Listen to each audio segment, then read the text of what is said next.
Good morning, or whatever it happens to be in this class. Hopefully, you're in my Ag Econ 2010 class, record keeping. And I just wanted to say a hello. I appreciate all your hard work in this class, and hopefully, we're learning a few things. Um, you might have noticed that we've had some glitches within the system. I want to just apologize for the fact that this is the first semester that we've used the online version of QuickBooks. The reason that we chose it, if we hadn't stated it before, is that it would be a cheaper version for you to get a hold of as a student and things like that. There are some limitations with it, of course, that we've discovered in the process. One is that it does not back itself up onto, say, a flash drive or your hard drive. It is kept on a server for QuickBooks, a secure server. And what that means is that actually it's kept in several locations. So there's backups of backups that QuickBooks keeps. But several of you have actually asked that question in the last week or so. So I just want to settle you a little bit. Your data is actually being backed up, but QuickBooks is responsible for it.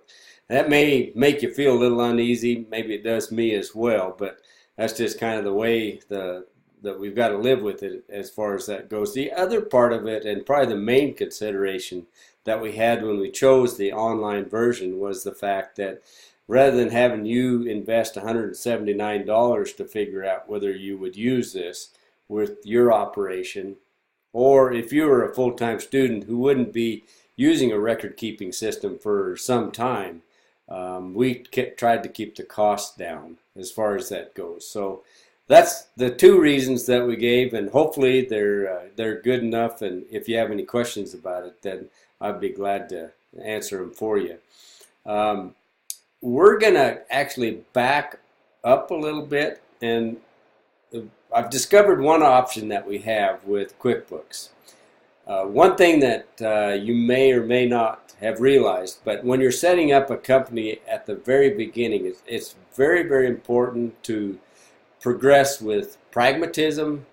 I would even say at a tortoise's pace, just so that you kind of enter things so that they should be correct. Because sometimes some of these entries can be awfully tough to change, and they're definitely not very easy to delete and things like that.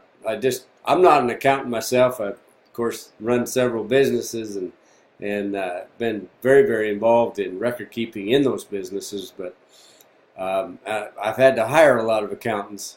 And if you ever talk to them and you ever say that you want to delete something out of an accounting system, they usually have if they don't have a cow, they certainly have a calf at that point. So, and there's good reason for that. So anyway, I would just try to impress upon you that as you set up a company, and in this case, this is for practice, so it's good practice. Hopefully that it won't be too intolerable or painful for you, but we're going to start over again. And one of the things that I realized after we've gotten into it a little ways is that the book that I had given you was not consistent as far as dates go. And again, an apology there. I've shared new versions of them with you, and we're going to start from the beginning. QuickBooks actually offers the first 60 days that you're involved with the online version the ability to what they call wipe your data. Okay, now I don't want any of you to think that that's something else, but it's just a ticket so that you can start over again. Okay, without having to restart another subscription and that sort of thing.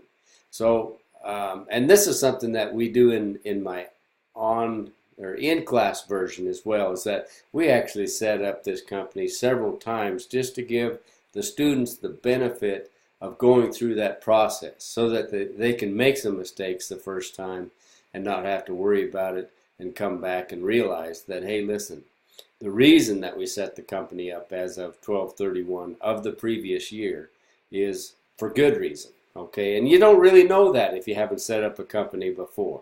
So that's what we're going to do. I've got some pretty good directions that are written out on how to wipe the data. Of course, this is all practice data. So hopefully most of you will only have a calf, not a cow, when you do this. All kidding aside.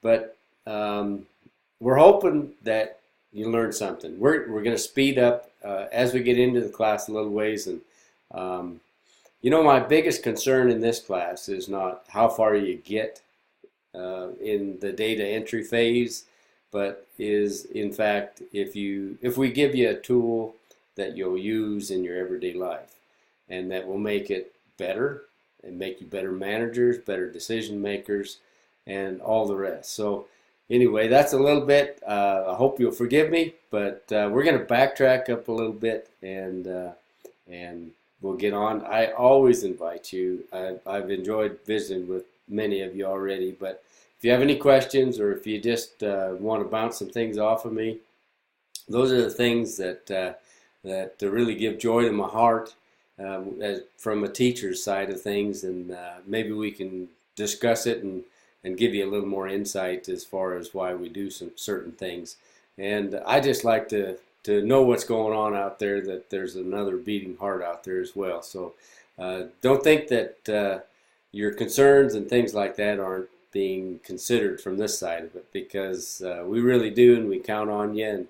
And most of you, or a lot of you, especially in this class, happen to be, you know, on the ground and running businesses or helping other people run businesses, and those are the people really that are near and dear to my heart. So don't tell my in-class students that too much, because I love them too. But anyway, I'm going to sign out here. This has gotten long enough, and we wish you the best of luck. Let us know if we can help you in any way.